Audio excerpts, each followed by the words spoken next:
আসসালামু আলাইকুম সবাইকে। চিড়েতা দিয়ে আর বেবি চিকেন দিয়ে রান্না করলাম। কিভাবে করলাম দেখুন তাহলে।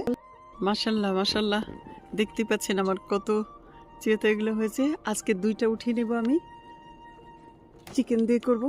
এখানে একটা নিলাম, আর একটা নিয়ে নেব ওখান থেকে, কাছের থেকে নিয়ে নিই। আলহামদুলিল্লাহ, আমি চিড়েতার গাছ থেকে চিড়েতা পেরে নিলাম কয়েকটা।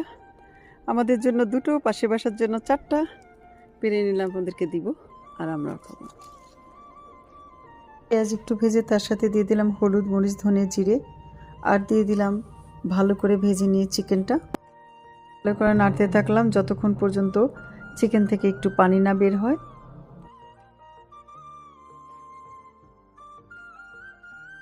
দিয়ে দিলাম এখানে আদা, রসুন আর কাঁচামরিচের পেস্ট করে। সাথে দিয়ে দিচ্ছি দারচিনি, এলাচ আর তেজপাতা।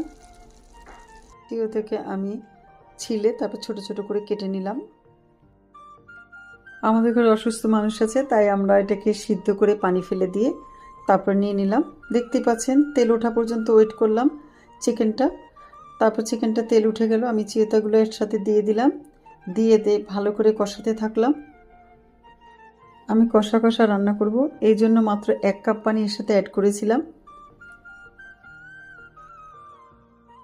ভালো মতো কষানো হয়ে গেল, আর আমি এর সাথে দিয়ে দিলাম ভাজা ধনে জিরের গুঁড়ো।